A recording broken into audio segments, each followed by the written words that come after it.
Oh, greetings, greetings, greetings, my divine co creators. Okay. Uh, I'm here to talk about feelings. Please excuse me if I cough a little bit. Okay. I'm still releasing a whole lot. And yeah, I have a lingering cough. And so.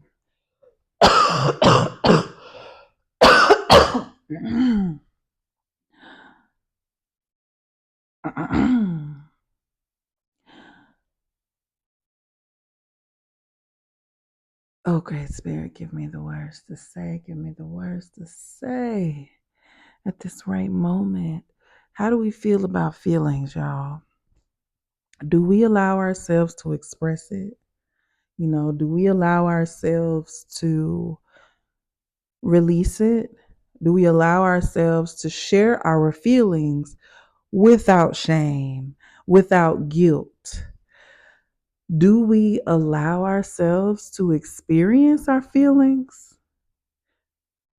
Do we know what it's like to actually experience our feelings?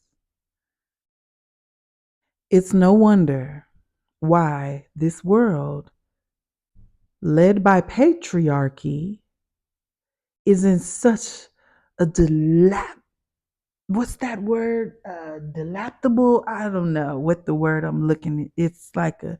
It's just a really drowsy state of being. And it's similar. I'm trying to describe a feeling of you when you get depressed because you're not doing what you came here to do. It's very similar because the feelings that one feels contributes to the experience of the living. It's the uniqueness of our being. We have an emotional intelligence that connects on levels beyond words, right? The ability to feel, to experience. Oh my God, that is such a beautiful, beautiful thing. It's just beautiful. And when you can't feel anymore, everything's just here. You're numb to it. A lot of people try to grow so they can detach from their feelings, right? And this is understood in personal experience. We have tried and tried, but it's it's hell. It is hell to live in a space of numbness. Yes, you're safe, but are you living? Everyone is trying to be safe. Oh, don't do that. You're going to hurt yourself. Don't do that. You might fail. Don't do that. You might not make it. It might be the wrong thing. It might be the wrong path. Oh, don't do that because of, hmm. A lot of people try to protect people from what they might feel about a situation. They don't know the other person's capacity. They're trying to protect you based on their perception, their experience, and they do it out of, in their mind, love.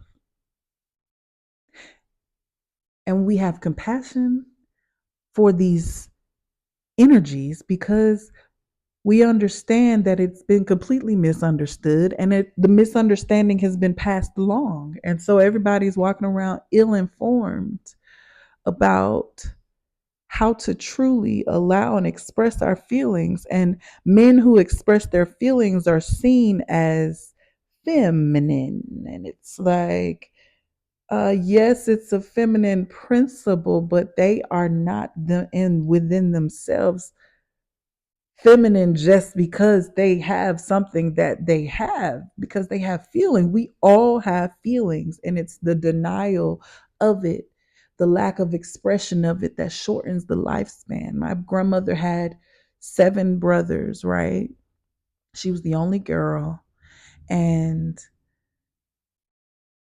amazing that she's outlived she's outliving most of her brothers. She's 90 some she's 93, and her brothers, they passed long, long ago, and she thought because no one made it past 70 or so that she would make it past that. She told me this.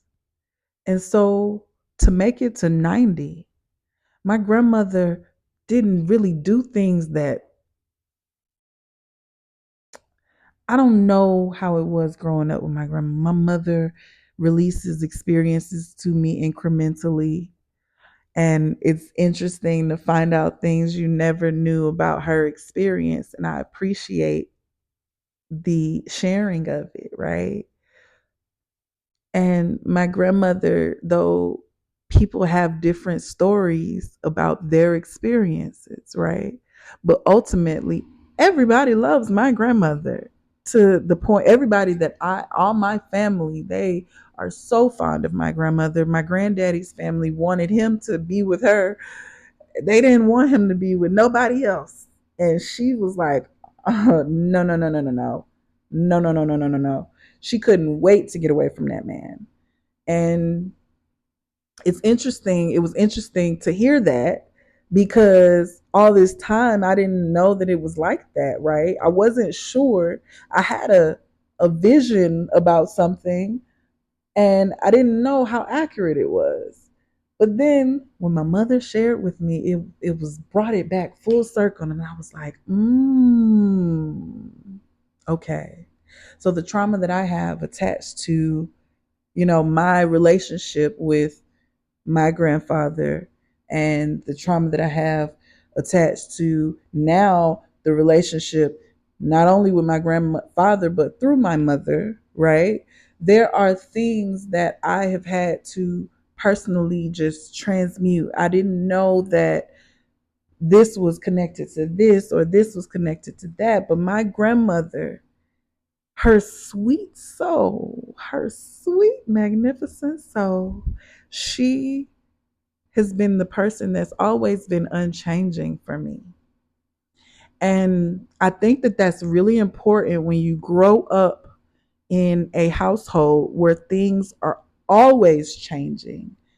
And this is not a complaint because life is always changing. So the amount of changing that I had to go through growing up allowed me and built a resiliency for me to now live out my purpose now. It allows me to actually navigate through the waters a lot easier. I don't even know if it's easier is the right word because I don't know who I'm comparing it to. It's me. People have their own unique experiences. And if you understand that you and how you feel and who you are is valid, then you won't seek outside of you for other people to validate your feelings, your emotions, how you feel. Yes, it's appreciated when other people see you and they know how you feel and they understand, and you know there's a compassion or compatibility or whatever the case is. That is beautiful, but we can't depend on that desire, right? But it's beautiful when you have a person or people in your life that are consistently the same about you. No matter who you are, no matter who you change into, whatever, there is a safety in that, right? But you don't even want to depend on that. But I want to highlight the importance of it because sometimes when you don't have a reference for something, you don't know that it can be done. You don't know that it's possible, and you don't know that it's worth it to go through to do the work to get to some place that's so unknown that you've never, like, what am I doing the work for? What am I having faith about? I don't know what it's like to really love, right? You might have had that experience, right? I know what love is like, but I thought for so long that I didn't, right? I thought for so long that I didn't know it because I didn't know how to recognize it. Yeah, everyone has their own unique ways of loving you, but they love you through their own perceptions until they become aware of the divine love. And that love is not through a perception, it's still through your eyes, but divine love guides you in ways that your ego won't. And so I say this to say, honor your feelings, honor your emotions. Let yourself express your feelings, whether it be through dance, because you're going to feel your feelings anyway, right? They're going to be in your body, right? If even if you don't acknowledge it, it's going to be in your body, right? So your feelings get stored and then you start having dis-ease and you don't know how you got here because you stored an emotion there and you never expressed it, you never dealt with it. What emotion is that? You know, Louise Hay was on to something great when she connected the spiritual, emotional um, dis-ease to disease and ailments and pain and things like that. And then we had um, another woman connected to your cravings. Like there's a reason for everything. Like you'll be surprised how everything's connected. Oh, I have cravings because I'm feeling this emotion. Oh, I want to be free. So I have I have a fire. I need to go put forth some action. So I have a spicy craving. Not all desire for particular food might mean that it's exactly that, right? But there are certain patterns that once you get to understand your body, your emotional makeup, how you're connected to it, your inner guru, your inner wisdom, then you'll be able to understand and know what all that means for you. So when this feeling comes up, oh, I know this feeling. Mm, all right. uh, uh, I know that when I feel like this, then I need to do A, B, and C. Not, I know when I feel like this, I need to blame you. No, I need to take responsibility and do what I need to do, right? Right? But also, it's good to have relationships where you feel safe in expressing your emotional self because if you don't feel safe expressing yourself, if you feel like every time you're going to say something or express yourself, your feelings, that your feelings are going to be invalidated, right?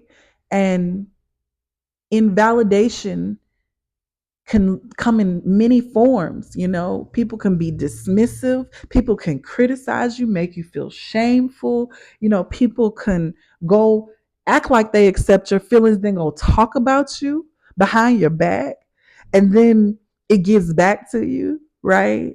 And so there's like, and then there's the suddenly they don't want to be around you or they change how they act towards you, or you got the ones that bully you and that you tell them how you feel and they dig in and they want to give you more of what makes you uncomfortable on purpose.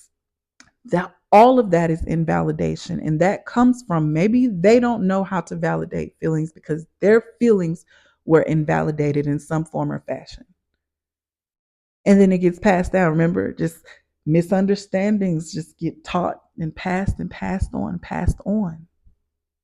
And so we have to understand our unique language that we have with our feelings so that and so that we can learn to honor our feelings, right? Because that's how the narcissist is formed, right?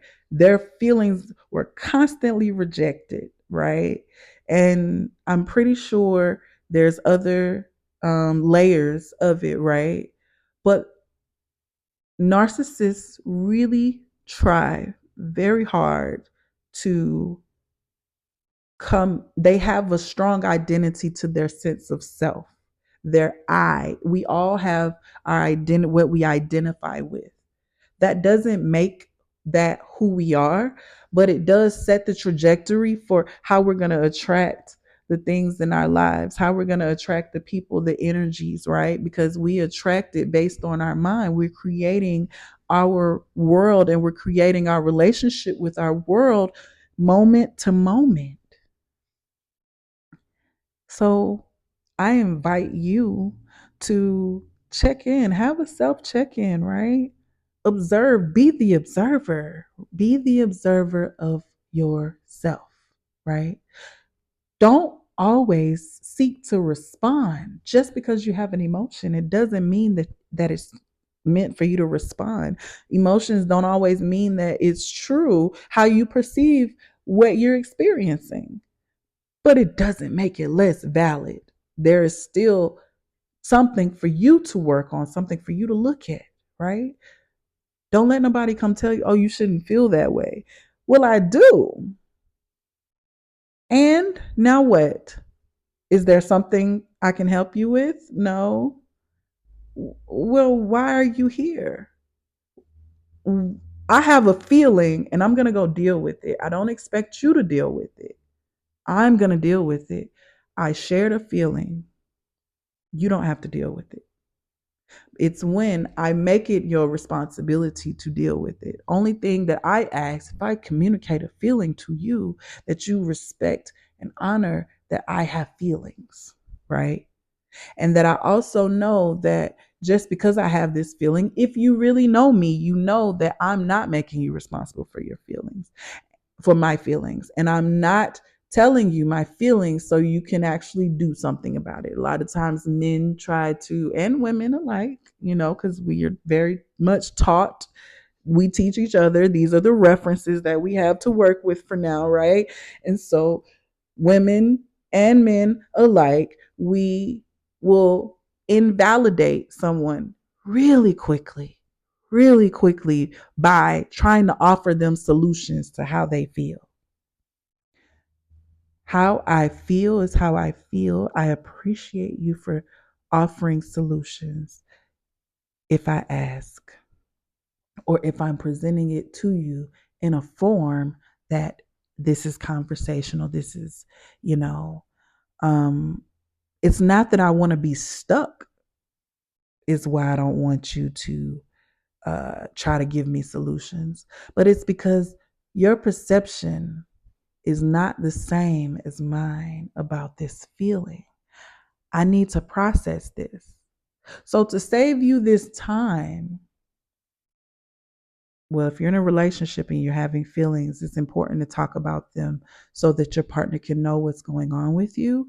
But for the rest of the world, it's different because you get to go in your space, in your safe space, and you get to process your emotions. And then you get to come back out and say, hey, whoopty whoopty whoop, A, B, and C, right? You get to decide, well, you know what? This is how I feel. I'm going to do A, B, and C, C, D, E, F, G. You know what I mean? One, two, three. I'm about to do that, right? And it's like, all right, cool. I'm going my separate ways. Or you're not healthy. I notice that I have this feeling every time I'm around you, and I don't have this feeling around nobody else. I've processed it. I've realized that right now it's not healthy for me to be in this space. You could share it with them or you can keep it moving. However you choose to handle it is based on your who you say you are in the moment, who you believe yourself to be, who you know yourself to be, because you could say anything, but it's about how you feel about it. You could say whatever you want, but if you have a feeling or a belief about something, the response that you're going to get is going to be based in what you've created around that experience. That's what you're projecting out there. That's what the energy you're projecting. So if you don't process your feelings, then you'll be sitting up here fighting the unknown. You don't even know why you're dealing with what you're dealing with. You don't even know the half of what's going on because you don't even understand your feelings. And it's a journey to understand them. It really is. And I really have compassion for the people who choose to embark upon this journey, because it's a journey of full trust where you really have to tap into your heart space. And I don't know all the best ways of handling things, right? I'm sometimes given the way of handling it right in that moment. And I had no prior information to how to handle that, no reference, but it was the best way to handle it for me, right?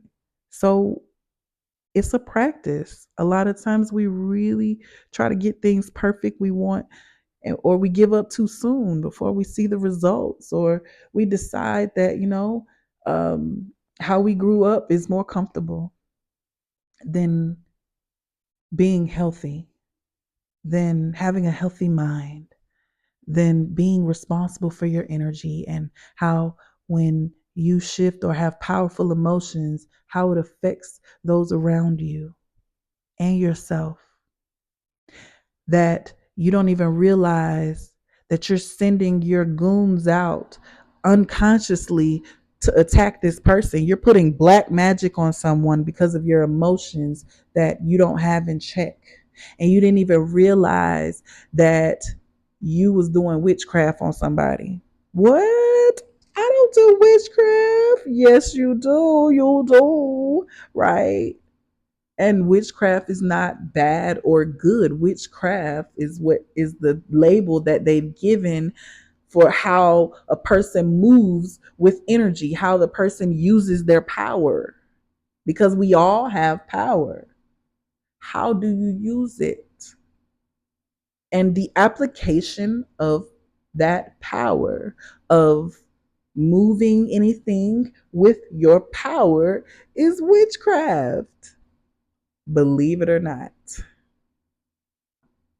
We overcomplicate things when things are really simple. And it's because of our intelligence. And so to get our intelligence in check that's really to claim dominance over that intelligent mind and tap into the emotional intelligence that is also you, right? When a man can tap into emotional intelligence, that rounds him off something good. Telling you, man. You talk about you ain't gonna go there, you know what I'm saying? But like it does wonders for connection. It's like energy sex, right?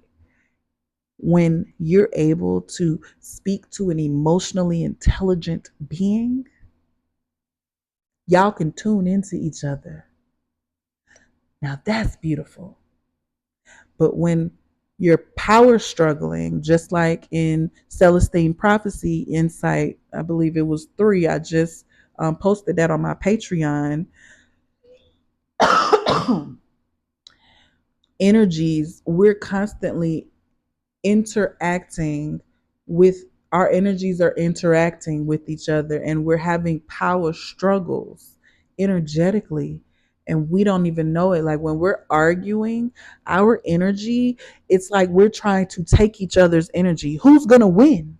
Who's gonna win? I'm gonna take from you, and then I'm gonna take from you. I'm gonna take from you. I'm gonna take, and then both all of y'all, whoever's are y'all are taking from each other, and it's like, who's giving?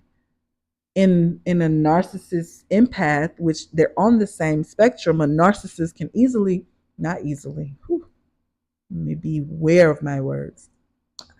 It can be easy if one taps into the divine, but it's still hard in a sense of what you're up against, and you have to be ready. But a narcissist is only an empath closed off, okay? And so a narcissist healed can be more empathetic or be more empathic, right? And same as so, an empath is inclined to be a narcissist when they're wounded, in their wounded space, when in their wounded identity. But we have to be careful not to just be calling somebody a narcissist. Yes, somebody can have a narcissistic state or a tendency, but it doesn't make them a narcissist as their state of being, their whole personality. It does not mean that. We're so irresponsible and quick to throw words around when we want to get our points across. But we must be careful how we label people. Again, you're putting that black magic on people and you don't realize it. And until they become aware of their experience, they're not going to know that they're affected by your black magic. There is power in your words. There's really power more in your intentions, not your words. Intentions are much more powerful than words. What do you feel behind your words? That is what we feel. So if you don't feel worthy, or if you feel unsafe, or if you feel unsupported, or unloved, or if you feel sad, depressed, or anxious and things of this nature, you are putting forth an energy, right? And you're calling more of that to you in different ways that you wouldn't even believe. Like, it happens on so many levels. And if we understand how our energy works and how our energy affects others, then we would be much more responsible with our energy. If every time you touch somebody, they was going to blow up, would you be more responsible about how you cultivate your feelings or energy? I would hope so. I would hope you wouldn't just go around just trying to blow people up. This is being responsible for our energy. So if you don't take care of your emotions, your anger is going to lead you to go touch somebody and blow them up because you was mad in that moment. Then you come back and you regret it. Dang it. Why did I do that? I was just angry. I didn't mean to. I didn't mean to hurt them. And you're so innocent, right? In your mind. And you're like, oh, I didn't mean to. But it started long before that moment because you didn't do the work and you didn't take responsibility for your feelings. You didn't honor your feelings, give yourself space to have feelings, so they got bigger than you. And when they get bigger than you no longer have control. That is the most helpless and hopeless space to be in, when you have no control. And I don't wish that on a person who places themselves as my worst enemy. I don't wish it. That is tough. This is where you say, I made a mistake. But the mistake was not that moment. The mistake began long before that moment. And it began when you did not take responsibility for the other times that this has happened. You did not take responsibility. This isn't the first time you've had this experience, and it won't be the last until you take responsibility. Stop blaming everyone else. Stop blaming others. Heal your mother wound. A lot of you out here, y'all have mother wounds. I had mama and father wounds. And wounds come in ways that you don't. I know that there's ways that I wounded my child. And I take responsibility. I own it. I don't fear that my child's going to go talk about it. I'm not going to ever, threaten her, make her feel bad for having feelings. Okay, let's talk about it. It might be uncomfortable or frustrating at times. It might be inconvenient. But if not now, when? It's never going to be the right time. Sometimes you just got to express it and let it go. I do my art, I do my song, I do my videos, I do my dance, I sleep, I communicate, I study, I release, I meditate, I love, I give, I give, I receive, I receive. I am in reception mode. I always seek alignment to be in reception mode because from reception mode, we are now able to have all the information that we need for that divine moment of now when we're in receptive mode. And that is the divine feminine mode. We are not saying male, female. When we talk about the divine feminine, we are talking about this energy of being in receptive mode. We call forth the energy of love and the divine energy of love when we open ourselves up and tune ourselves to it. Just merely opening yourself up and not tuning yourself, and you have these wild rogue emotions, you're about to be all over the place. You're going to be living in hell. You are going to be at the mercy of everyone around you's feelings or emotions that they don't have control of. And just because somebody seems to have it under control, they seem calm, it does not mean that their inner body is calm. It doesn't mean their mind and their heart is calm. People will fool you. Trust me, I've seen all shades of colors, okay? It's amazing to me how this same energy can be present in people with personalities that don't even fit with the stereotype. You're like, whoa, we're, who are you?